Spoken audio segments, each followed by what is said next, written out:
ज्ञानदेव आहूजा मांगो, माफी मांगो, माफी मांगो। ज्ञानदेव आहूजा माफी मांगो, माफी मांगो, माफी मांगो। ज्ञानदेव आहूजा माफी मांगो।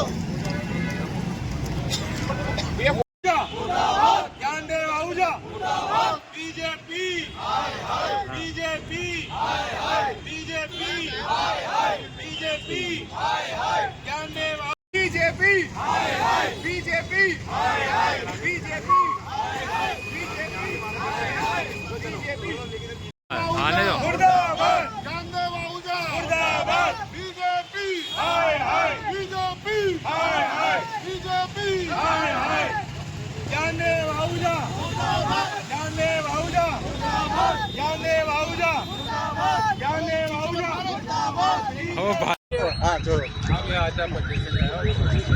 अजमेर युवा कांग्रेस ने बीजेपी के पूर्व एमएलए ज्ञानदेव आहूजा जी, जिनकी ऐसी सोच है, बीजेपी के अंदर ऐसी शिक्षा दी जाती है कि आपस के अंदर जिस तरीके से कई बार तो बीजेपी इस तरीके से केंद्र जो शासन है बीजेपी का, वो ऐसी बात करते हैं आपस में भाईचारे की, और दूसरी तरफ जो दलित वर्ग है उनके लिए इस तरीके की गलत तरीके की टिप्पणी करते हैं। जिस तरीके से ज्ञानदेव आहूजा ने जब हमारे नेता प्रतिपक्ष टीकाराम जूली जो मंदिर में गए, और मंदिर में जाने के बाद में जिस तरीके से बीजेपी के जो पूर्व विधायक है उसने गंगाजल झड़क कर और जो गलत तरीके की टिप्पणी करी, उसी विरोध में आज युवा कांग्रेस ने यहाँ पर गधे के ऊपर ज्ञानदेव आहूजा जी का मुकुट लगाकर हमने विरोध प्रदर्शन करा। और युवा कांग्रेस का यही संदेश दिया जाता है कि ज्ञानदेव आहूजा जी में बुद्धि नहीं है, बुद्धि की कमी है, इसीलिए आज हमने गधे पे उनकी फोटो लगा के बताया कि वो गधे हैं।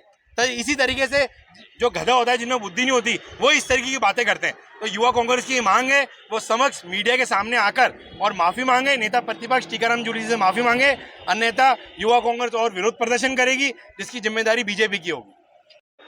आज युवा कांग्रेस द्वारा जो ज्ञानदेव आहूजा पूर्व विधायक है बीजेपी के, उन्होंने मंदिर जाने के ऊपर जो हमारे नेता प्रतिपक्ष हैं टीकाराम जी जूली, उनको लेकर जो है शोभनीय टिप्पणी करी और उन्होंने जो गंगाजल से मंदिर को धोया, उससे उनकी दोगली मानसिकता पता चलती है।